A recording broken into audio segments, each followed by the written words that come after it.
광화문 앞에 나왔습니다. 광화문은 조선 왕조의 전궁인 경복궁의 정문입니다. 조선 태조 때인 1395년 경복궁이 건설되면서 함께 지어졌으며 원래는 그냥 정문으로 했다가 세종 때 광화문으로 개칭되었습니다. 임진왜란 때는 경복궁이 불타면서 함께 무너졌습니다.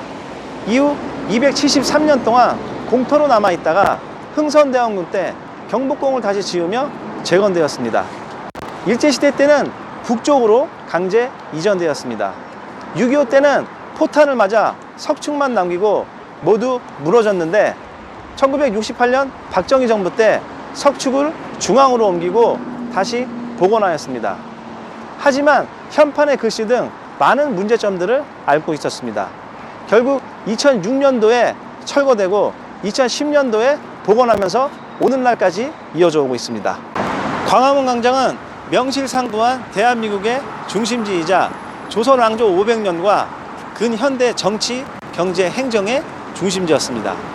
조선시대 때 한양은 성곽으로 둘러싸인 성곽 도시였습니다. 북쪽에 북악산, 동쪽에 낙산, 서쪽에 인왕산, 남쪽에 남산으로 둘러싸여 있는 이곳에 성곽을 짓고요. 경복궁, 종묘, 사직단을 배치하였습니다. 그리고 경복궁 앞에는 좌우에 6조 거리가 있었고요. 현재 광화문 내거리에서 종로에 이르는 운종가에는 시전 항랑의 상업지역이 형성하고 있었고 남쪽에는 청계천이 흐르고 있었습니다. 이렇듯 그림을 쫙 그려보면 성강 안에 있는 성곽도시였습니다. 이 광화문 앞에 제가 서 있는 이곳이 조선시대 때는 6조 거리였어요. 그래서 양옆으로 관청들이 형성되어 있었습니다. 6조는 오늘날로 말하면 내각이고 정부기관입니다.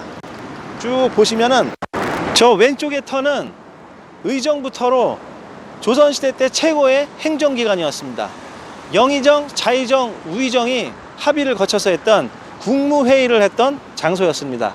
현재는 발굴 작업으로 인해서 펜스를 치고 발굴 작업을 하고 있습니다. 쌍둥이 빌딩이 보이는데요. 저쪽이 조선시대 때 2조, 예조가 있던 곳입니다. 오늘날로 얘기하면 행정안전부하고 외교부가 있던 자리입니다. 저 쌍둥이 빌딩은 1961년도에 미국 대사관으로 사용이 됐었어요. 왼쪽 거는 정부 청사를 사용하다가 문화체육부를 거쳐서 현재는 대한민국 역사박물관으로 사용을 하고 있습니다. 또 오른쪽에 보시면 정부 종합청사였다가 지금은 서울청사로 사용하고 있는데 조선시대 때는 삼군부가 있던 자리였습니다. 오늘날로 얘기하면 국방부가 있던 자리입니다. 저 건물은 1970년대에 들어선 건물이에요. 쭉 내려서 저기 세종문화회관까지 한번 가보겠습니다. 조선시대 때 형조, 공조가 있던 자리입니다. 오늘날로 얘기하면 법무부, 국토교통부가 있던 자리입니다. 이후 1961년도에 시민회관이 들어섭니다. 당시에는 마땅한 문화 공간이 없는 그 상황에서 서울 시민들이 음악회하고 공연을 이용하는 명소였습니다. 근데 불행히도 1972년도에 문화방송 개국 행사를 하는데 그때 끝나고 나오는데 불이 나서 56명이 사망하는 불행한 일이 있습니다. 당시에 그 1971년도에 명동에 있는 대형각 호텔 화재 사건과 함께 가장 불행한 사건으로 기록되고 있습니다. 이후 78년도에 지금의 세종문화회관이 들어섰습니다. 건너편에 보면 KT 건물이 보이는데요. 저 건물은 조선시대 때 호조가 있던 건물입니다. 호조는 오늘날로 말하면 기획재정부가 있던 자리입니다. 옆에 있는 그 교보생명 자리는 조선시대 때 기로소라는 관청이 있던 자리인데 기로소는 나이 드신 문신을 예우하는 기관이었다고 합니다. 지금까지 제가 말씀드렸던 이 6조하고 그 관청 기관들이 다 위치가 지금 다른 부분이 있어요. 그 아래 그 바닥에 터 자리들이 정확하지 않는 부분이 있는데 제가 지금 확인한 것은 정확한 상황입니다. 우선 이순신 장군 아래로 가보겠습니다. 이순신 동상 앞으로 왔습니다. 이순신 동상은 2년여의 작업 끝에 들어선 동상입니다. 바닥부터 전체 길이는 17m고요. 이순신 동상의 높이는 6.8m고 무게는 8톤입니다. 당시에는 어려운 경제 사정으로 인해서 구리로 작업하지 못하고 선박 엔진, 녹그릇, 숟가락 등을 이용한 일반 고철로 만들었다고 합니다. 무게가 8톤이다 보니까 이걸 들어 올릴 만한 시설이 없었는데 전국에 어렵게 수소문한 끝에 일반 크레인을 하나 구해가지고 그걸로 들어 올렸다고 합니다.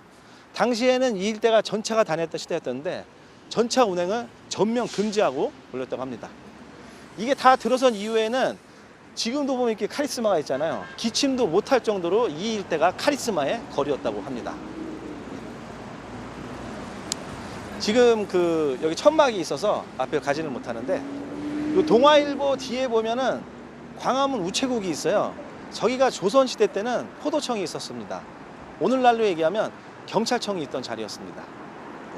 그리고 광화문 내거리에서 종로까지는 그 운전가의 시전 행랑, 상업 지역이 형성되어 있었습니다. 이렇듯 제가 경복궁에서 광화문 내거리까지 왔는데 여기가 6조 거리로 관청이 있던 자리고 당시에 주거 지역은 요 양옆으로 이렇게 형성되어 있었습니다. 따라서 그 상권은 없었던 상황이었고 그게 이제 오늘날까지도 이어오다 보니까 여기 그 광화문 상권은 교보생명 뒤쪽하고 세종문화회관 뒤쪽에 상권이 형성되어 있는데 간헐적으로 있는 이유가 오늘날까지도 연관성이 있는 거예요. 그리고 그 뒤에 보시면은 동아면세점 건물이 있는데 저기가 1958년도에 그 개관해서 85년도에 폐관한 국제극장이 있던 자리입니다. 1980년대 초에 제가 초등학교 때 그 아버지하고 함께 그 성룡 나오는 치권을 봤던 기억이 가물합니다. 그리고 뒤에 보면 조선일보 그 건물이 보이는데 저기도 그때 당시에 비슷한 시기에 극장이 있었는데 아카데미 극장하고 시네마 극장이 있었어요. 그게 이제 75년도에 저렇게 코리아나 호텔하고 조선 호텔 건물이 들어선 겁니다. 이렇듯 7, 80년대 저쪽에 그 극장 3개가 있었어요. 나이 드신 분들은 그거 기억하실 거예요. 자, 일단 그 세종문화회관 뒤편 상권으로 가보겠습니다. 세종문화회관 뒤편으로 들어가 보겠습니다.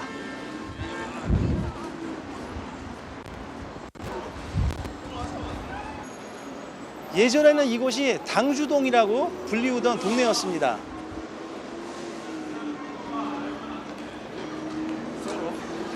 (1970년대에는) 그 유명한 당주동 학원가였어요, 이 일대가. 그래서 그 저층 건물로 양옆에 학원들하고 상가들이 많았습니다.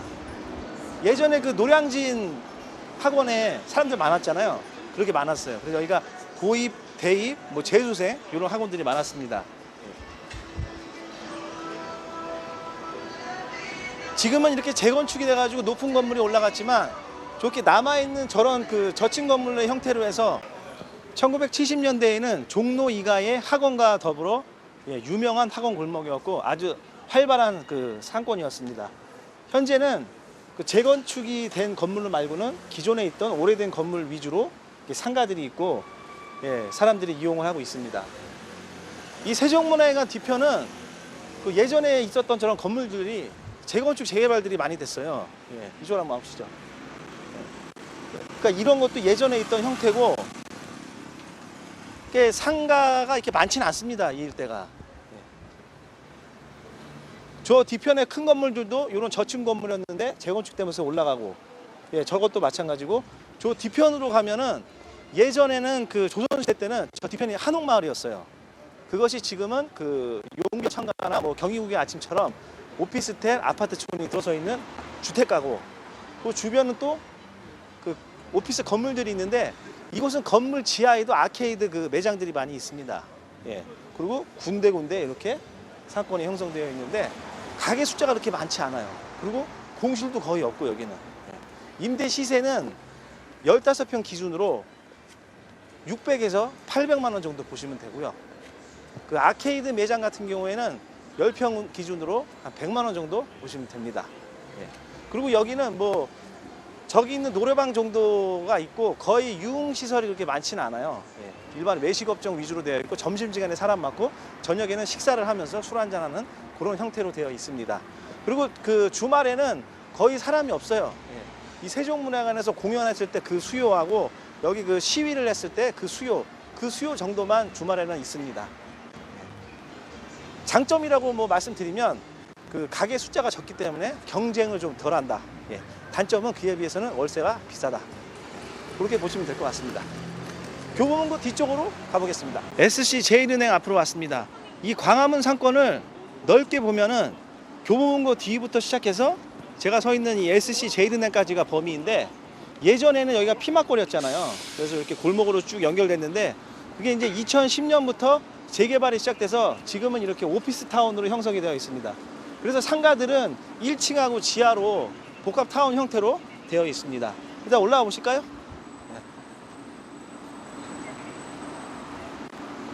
광화문 내거리서부터 종로에 이르는 그 시정 행랑이 오늘날의 가게인데, 제가 서 있는 이곳이 그 시정 행랑 터입니다. 예. 이렇게 지금 터가 아직도 지금 남아 있는 거예요, 이게. 예. 그리고 안으로 들어가면 시정 행랑이 있는데 이쪽으로 가보시죠. 예. 지금은 여기 그 상점이 이렇게 보면 메뉴판들이 있는데 이 가게들이에요. 그래서 지하하고 1층에 이렇게 상가들이 있습니다. 쉐이크 쉑이 지금 여기 크게 들어왔어요. 가보시죠. 여기서부터 쭉 해서 이제 피막골인데 교보문고 앞에까지 연결이 되어 있었죠.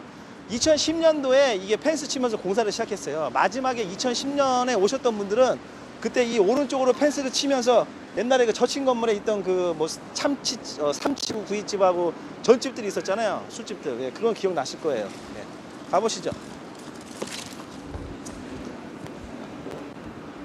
현재 그 여기에 있는 상가들은 그냥 다 들어올 수는 없고 분양을 한 상가들이 있고 수수료 매장이 있어요. 그래서 입점을 하게 되면은 여기 그 업종이 겹치지 않게 그 여기 주최 측에서 그 다 그 심사를 합니다.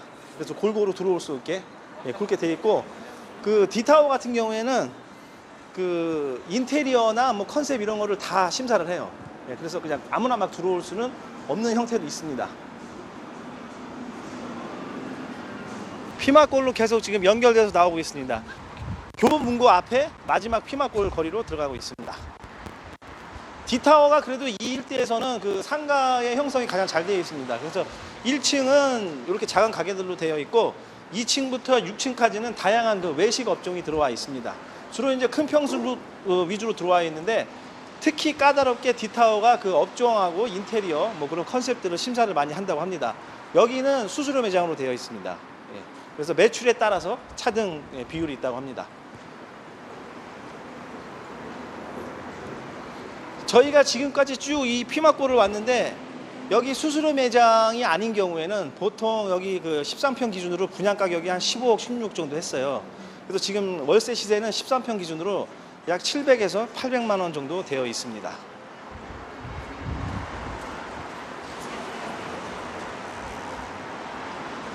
앞에 건물이 교보생명 건물입니다.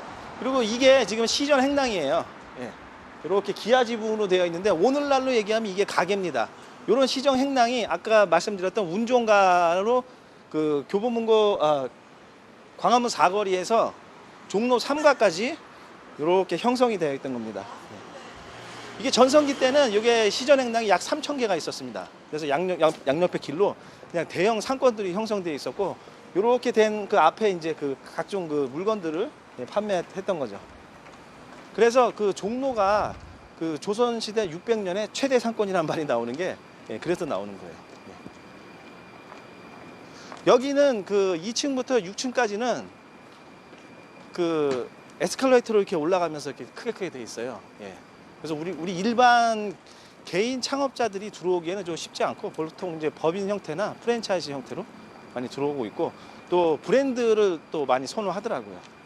그렇게 되어 있고, 일단은 그 종로구청 쪽으로 한번 가보겠습니다. 종로구청 앞으로 왔습니다.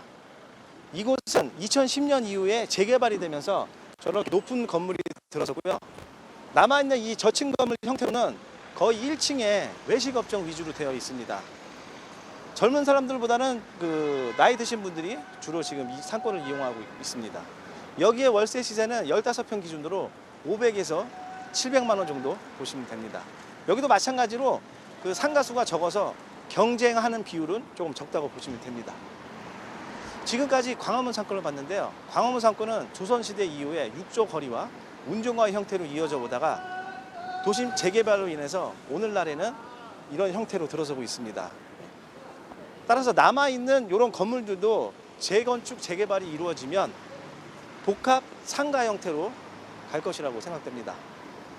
광화문 상권의 그 창업을 계획하시는 분들은 기존에 남아있는 형태로 들어올 경우에는 재건축, 재개발 여부를 반드시 확인하셔야 되고요. D타워 같은 그 복합 상가에 업종하고 경쟁할 수 있는 그 업종들을 반드시 체크해 봐야 된다고 생각합니다. 예, 오늘 광화문 상권을 봤고요. 다음 편에는 연장선에서 인사동 상권을 가보겠습니다. 예, 오늘 마치겠습니다. 감사합니다.